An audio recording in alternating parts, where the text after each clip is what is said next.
Les 20-21 janvier prochain se tiendra à Lomé la première édition du dialogue interprofessionnel sur la fiscalité.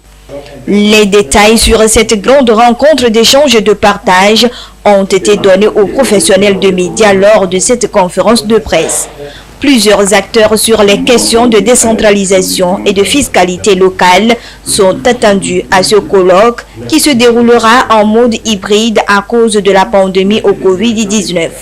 L'initiative est à mettre à l'actif de l'Office togolais des recettes OTR et ses partenaires et vise à apporter un plus-value aux parties prenantes, en particulier à ceux qui sont appelés à gérer la fiscalité des administrations locales. Les ressources constituent un pan essentiel pour la réussite de la vie dans nos communes. C'est ainsi que nous avions jugé nécessaire que contribuer à travers notre institut, donc contribuer à la diffusion de la connaissance pour créer une synergie entre toutes les parties prenantes dans le cadre précis de la fiscalité liée dans le cadre de la décentralisation. Non seulement l'administration fiscale et douanière togolaise, nous avions jugé bon mettre autour de cette table toutes les parties prenantes, donc la fêtière des communes du Togo, les universitaires, qu'ils soient du Togo, du Bénin, de la France, du Burkina Faso, etc., etc. Des débats, des partages d'expériences, de connaissances ou encore des résultats des travaux de recherche sont entre autres activités qui vont meubler cette rencontre de 2 jours. Les membres d'organisation évoquent 3 panels au total autour de plusieurs thématiques. Le premier panel est consacré aux considérations d'ordre général sur l'autonomie fiscale des élus locaux, sur l'autonomie des régions en matière fiscale, sur le rôle des bailleurs de fonds. Et il y aura des bailleurs qui vont intervenir à cette occasion-là, l'Union européenne, la GIZ, la coopération française, l'AFD. Et fondamentalement, c'est des considérations générales et j'allais dire génériques qui vont être abordées au cours du premier panel. Au cours du second panel, nous allons aborder les questions de méthodes et d'outils. Nous avons globalement en Afrique amorcé la digitalisation de nos administrations. Et qu'est-ce que la digitalisation peut apporter à la gouvernance locale et notamment à un meilleur rendement de la fiscalité locale. Ça va être abordé, les outils en présence, leurs intérêts, leurs atouts, mais également leurs contraintes, tout ça va être abordé, analysé en présence des grands acteurs du secteur et cela va faire l'objet de débats et les élus locaux vont opiner et les parties prenantes, notamment les notaires, les chambres de commerce et tous ceux qui sont des parties prenantes à la fiscalité locale vont également opiner.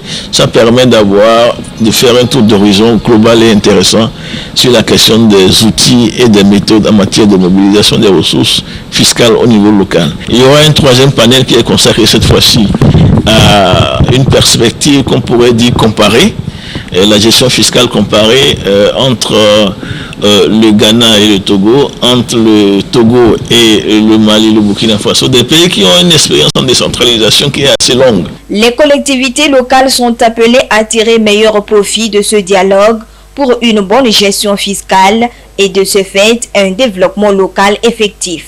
Soulignons que la rencontre en présentiel se déroulera à l'hôtel 2 février et pourra être suivie par Zoom et sur les différentes pages réseaux sociaux de l'Office togolais des recettes OTR.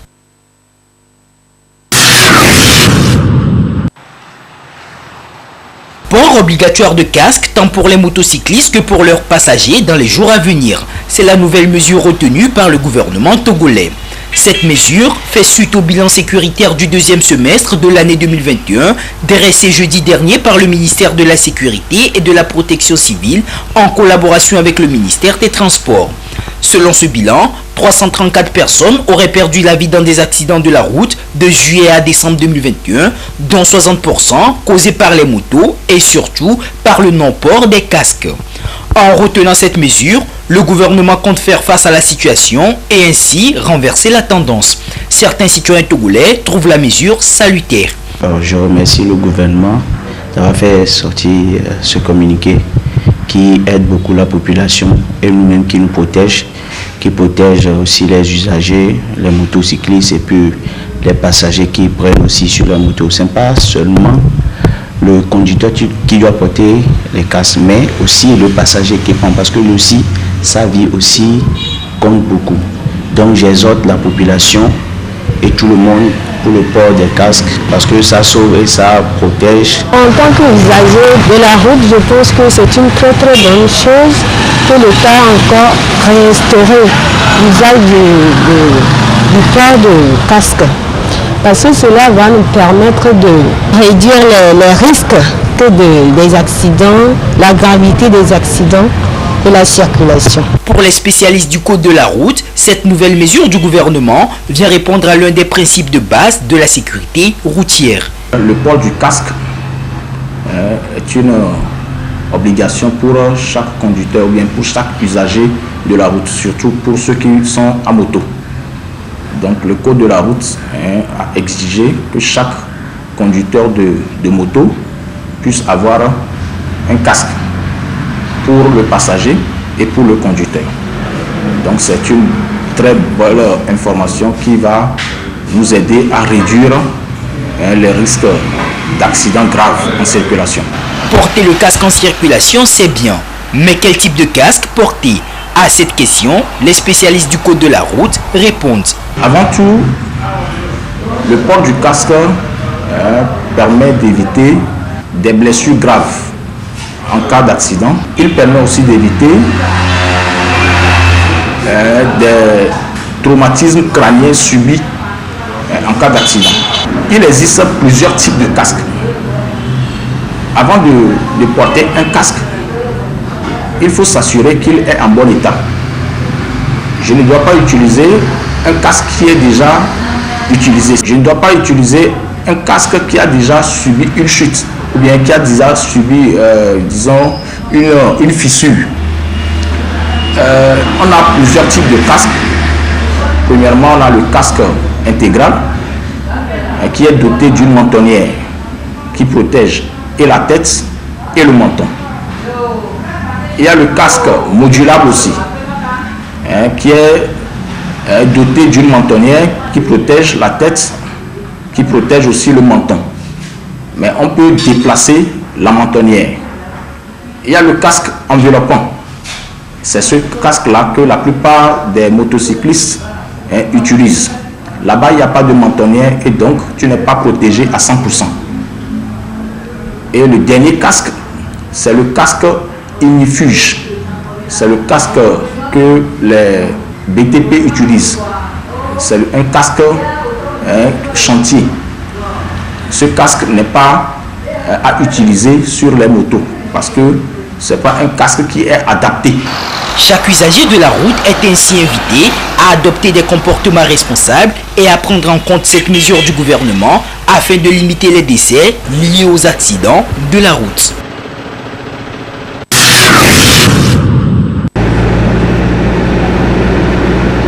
La modernisation des infrastructures routières, une préoccupation des autorités du pays ces 10 dernières années. Engagé dans cette politique depuis 2010, le Togo peut se réjouir aujourd'hui des avancées.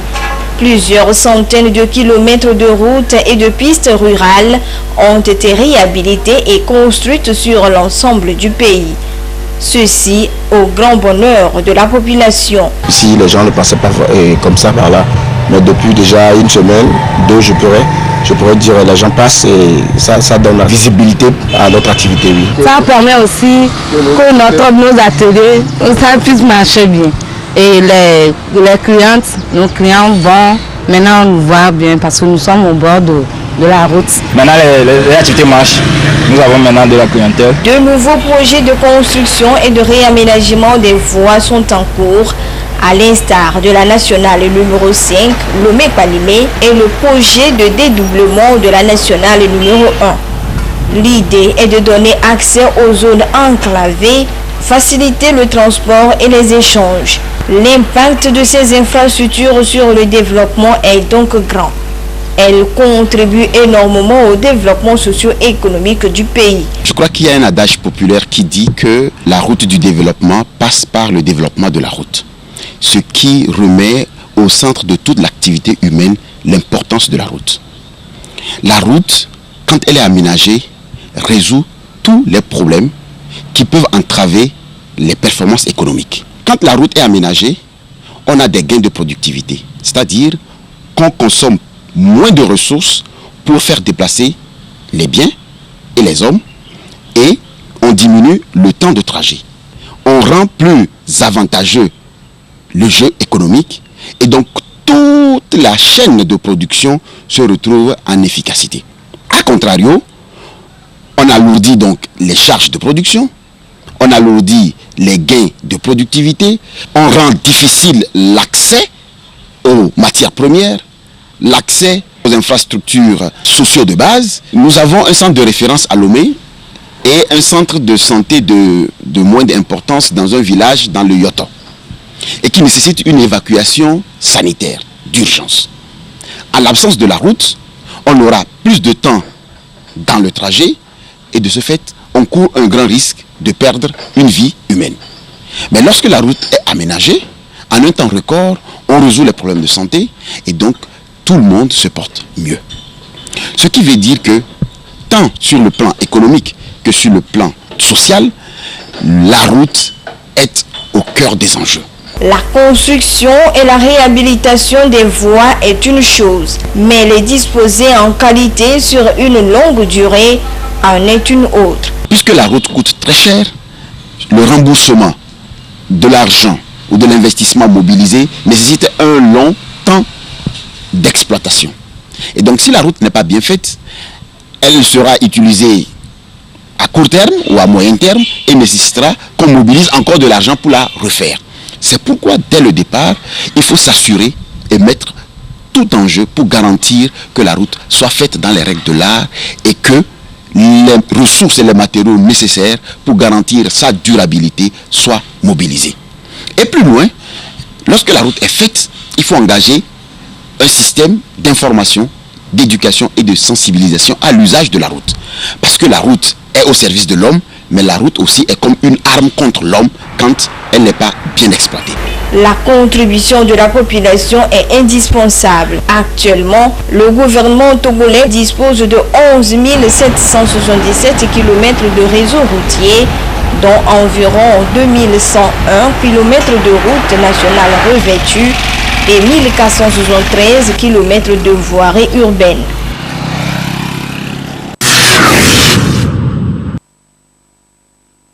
Le souci majeur pour chaque pays est d'assurer le développement socio-économique et lutter contre la pauvreté. Tout ceci pour l'épanouissement et le bien-être des populations. Dans cette noble mission de développement et de lutte contre la pauvreté, chaque État est accompagné et appuyé par les organisations non gouvernementales ONG et associations. Ces organisations à but non lucratif œuvrent pour l'amélioration des conditions de vie et de travail des populations. Au Togo, elles sont nombreuses ces associations et ONG qui militent en faveur des personnes vulnérables et démunies. Leurs domaines d'intervention sont vastes et variés. Ces domaines d'activité sont fixés en commun accord avec le ministère en charge de des associations et ONG. Parce que avant que vous soyez légalement constitué, vous devez vous faire déclarer au ministère de tutelle qui vous ordonne à vous spécifier clairement sur vos domaines d'activité et autres. L'éducation, la culture, le domaine tertiaire des énergies renouvelables, la sécurité routière. L'ONG, si elle est bien structurée, mène toujours des activités qui font évoluer une nation. Dans leurs actions humanitaires, ces associations et ONG sont confrontées à certaines difficultés, ce qui les empêche de jouer pleinement leur rôle. Elles ont besoin du soutien de bonne volonté et du gouvernement pour bien mener leurs activités. Nous avons beaucoup de difficultés et pourtant nous restons toujours au fond. Puisque nous aimerions faire plus, mais nos moyens ne sont pas aussi au rendez-vous. À l'autorité qui est surtout le garant des activités de ces associations ONG, de toujours nous ouvrir les bras pour que nous puissions mieux faire. Nous demandons à l'État de nous aider dans tous les sens. La plupart du temps, les partenaires privés demandent à ce que est-ce que l'État nous reconnaît? Est-ce que l'État est d'accord avec ce que nous faisons? Pour que nous puissions rassurer ces partenaires du fait que l'État est avec nous, il va falloir leur montrer des preuves. Et ces preuves, c'est, vous savez bien, les papiers que l'État nous octroie pour certifier réellement ce que nous faisons et aussi sur le plan de financement de nos activités. Si nous avons plus de moyens, que nous multiplions les projets et que les projets, nous avons 10 projets, 20 projets et que ces projets emploient chaque projet 20 personnes, etc. Tout ça là. Donc le chômage va baisser. Vivement que ces doléances puissent être prises en compte afin de permettre à ces ONG d'avoir les moyens nécessaires pour mener à bien leur mission et atteindre leurs objectifs.